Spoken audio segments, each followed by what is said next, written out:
What's good, sexy people? I am your girl Eve Queen with BeyondSexyLingerie.com, and you are listening to the Beyond Sexy Vibes show, centered around life, relationships, and everything sexy.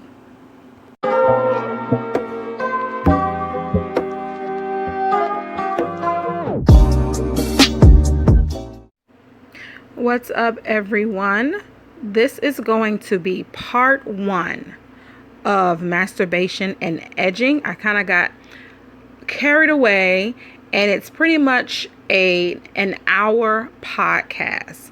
Okay, pretty much almost an hour. So what I did was chop it up into 2 different parts. So part 1 will talk about masturbation, and then the second part will be edging. And the second part will have a separate video, and I will let you know when you can go ahead and look at that next video.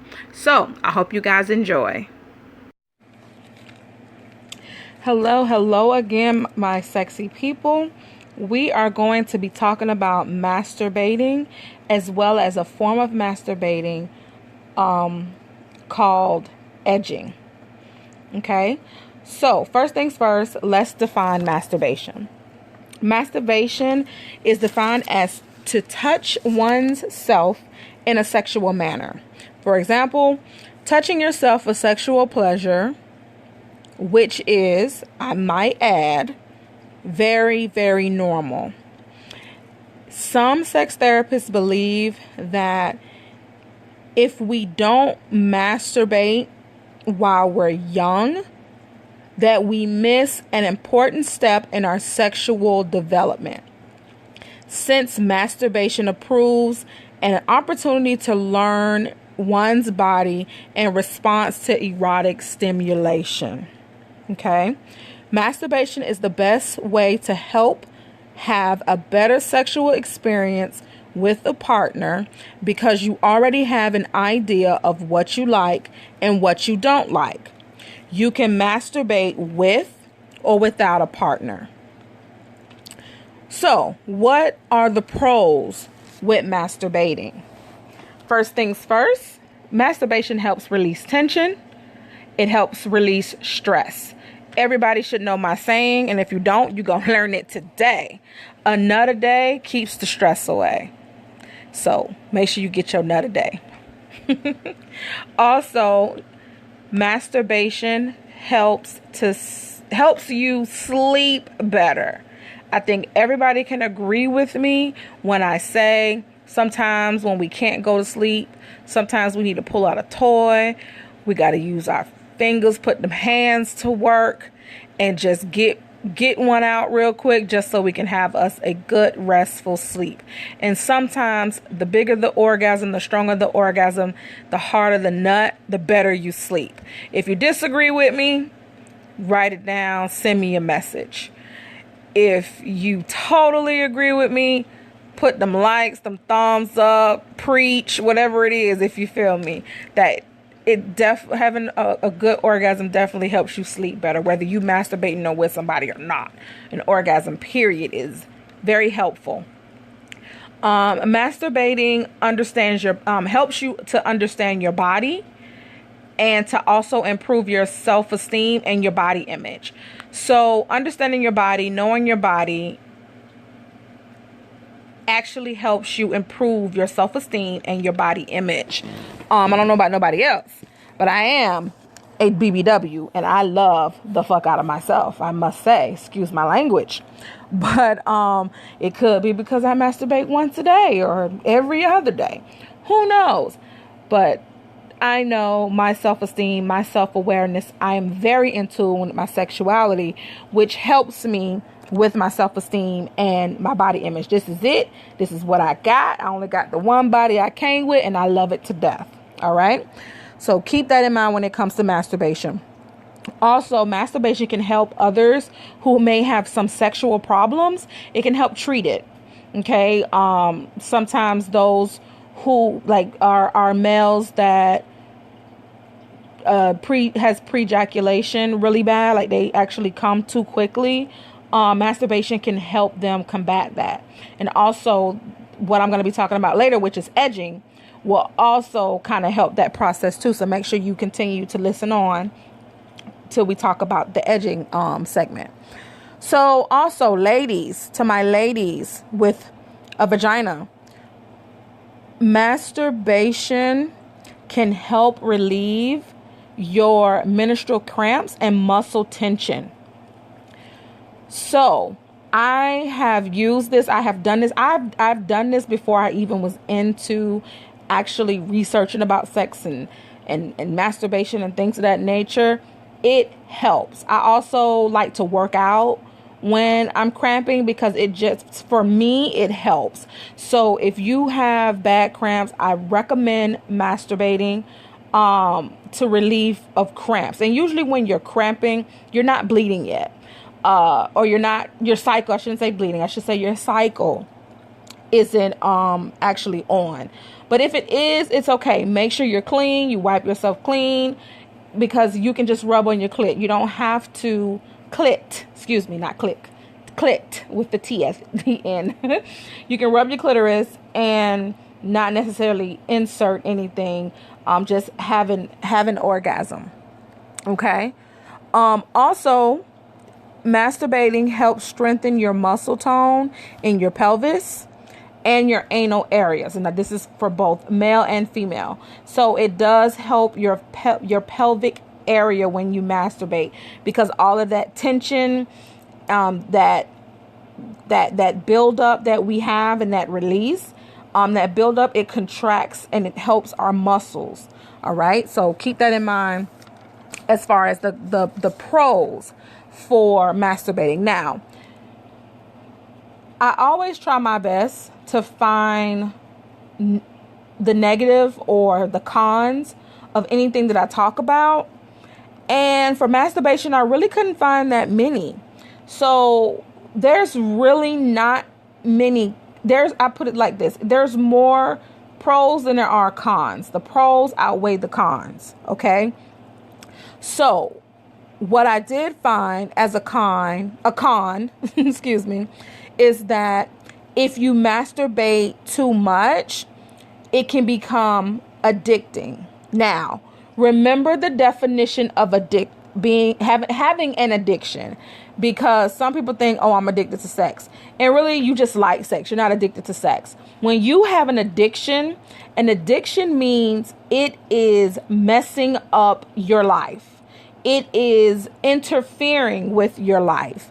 It is hurting either yourself or someone else by having an addiction, period. Okay, that's anything. My definition of addiction, that's pretty much what it is in a nutshell. So if you are masturbating and it's getting to the point where it's affecting your job, it's affecting your responsibilities, your social life, you don't want to go out, you just want to sit at home and masturbate. You can't work because you want to go to the bathroom all day and just masturbate. You got to hurry up and go home because you need to masturbate. If you have that issue or that problem, that is an addiction, and there could be something else that's of a problem and can kind of explain why you're masturbating so much. So you may want to seek a therapist, a sex therapist, or a sex counselor. And if you do have that issue, or you think you have an addiction where it's affecting your life, then please contact me and I will get you in contact with a sex therapist or a sex counselor. I am not a sex therapist or a sex counselor as of yet. Everything I do is by research and just my love for the sex industry. So I do know and can get you to individuals who have the necessary certifications to talk to you and get you, I can guide you if you have an addiction. Okay. But again, remember the definition of an addiction. All right. Now, another thing that's a con is that we have a negative mindset. Some of us have a negative mindset when it comes to masturbation. And why? It could be because of our religion. It can be because we were told when we were young, You do not touch there. You do not do this. You do not do that. It's bad, bad, bad. No, no, no. All right. No one really took, if you did have somebody take the time and sit down and talk to you, that's awesome. But majority of us did not have someone to come to us, sit us down and talk about us touching ourselves or pleasuring ourselves. Just think about it. If you are a parent, or maybe when you were younger and your parent or you caught your child playing with themselves or touching themselves, how did you react? Did you pop them? You know how black folks is. Don't you do that. That's nasty. We put a negative context on it, and it damages how your child relates to masturbation and just how they relate to sex and how we relate to their genitalia. We discover ourselves before we even know what sex is. So I think as parents, we need to sit our children down and just have a conversation and just let them know, just real simple. It doesn't have to be in a sexual manner. You can just simply say to them, listen, what you're doing is normal and it's okay, but I don't want to see it.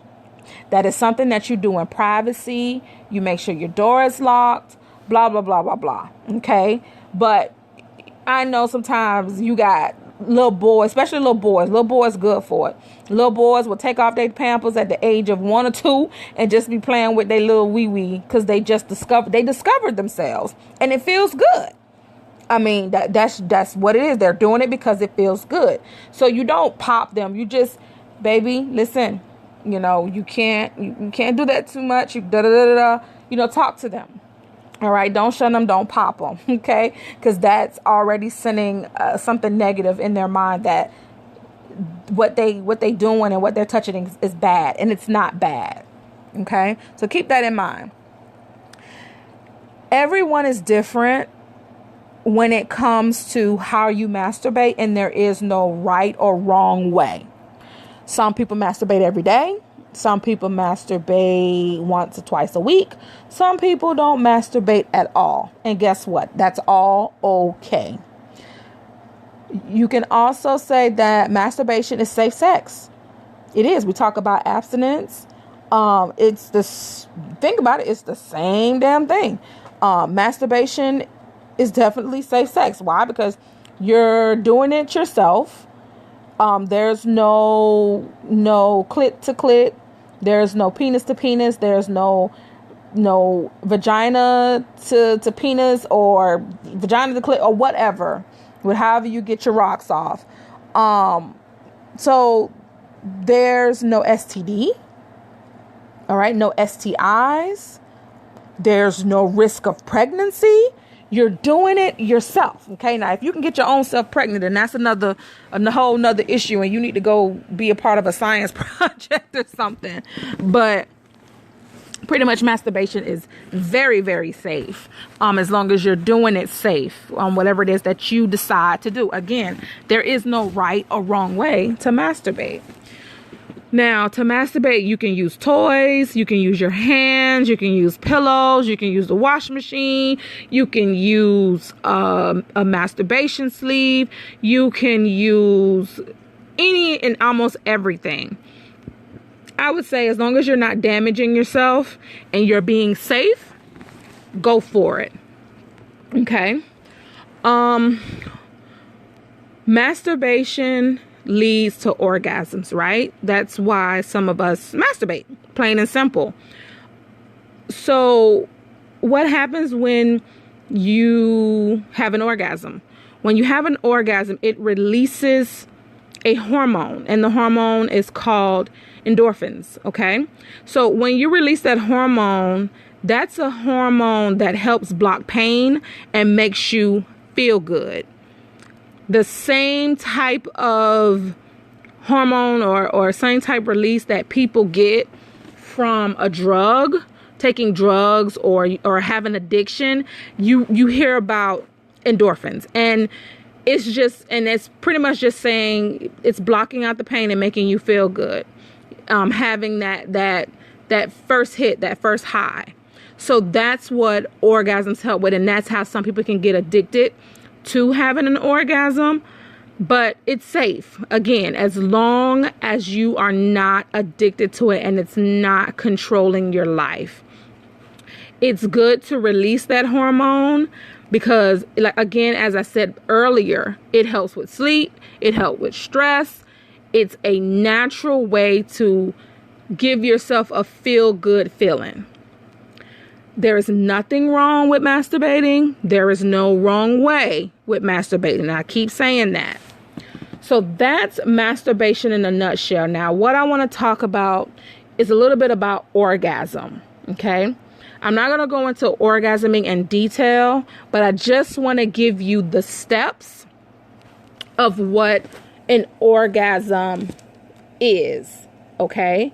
So there are 4 stages to orgasming. All right. The first stage is excitement. Excitement is when your heart beats a little faster, your blood is flowing to the penis, the clitoris or the yoni is stimulated, as well as blood flowing to the clitoris and yoni. The yoni gets wet, the scrotum, which is your testicles, becomes withdrawn because you're excited. It feels good. Okay. The second stage is plateau. Plateau is when everything that happened in stage 1, but now it's more intense. Okay. It's more intense. You feel yourself closer to orgasming, and then you either keep going an orgasm or you slow down or you stop. Okay. And then you start over. But for the most part, you keep going until you come to an orgasm. And that's stage 3. Stage 3 is actually having your full-blown orgasm. Okay. So pretty much when you orgasm, it's a series of responses that can occur in your body, your nerves, your muscles, which comes to complete ecstasy. All right. I love the word ecstasy. It just sounds so erotic, right? But anyway, so again, an orgasm is a series of responses that occurs in your nerves and your muscles, which comes to complete ecstasy. It increases the wetness in your yoni, vagina, and also ejaculation, which you come, you have semen from the penis. Now, there is a stage 4, which is the resolution. So the resolution comes after the orgasm. And pretty much that's when everything comes to normal. Your heart rate goes down. Your penis becomes soft and goes back into its natural state. The woman's, sometimes, we have aftershocks, but that's a whole nother, I call them aftershocks, but that's a whole nother subject. But it's pretty much when we go back down and we come back to our normal state after sex. So with that being said, I want to talk about edging. Okay. So edging. So everyone, we are going to stop here for part 1, and we will continue another video, part 2, that will talk about edging and what edging is and how it relates to masturbation and your orgasm. Thank you for watching part 1, and I hope you join us with part 2, which will be coming up very soon. Don't forget to like, share, and comment on this video.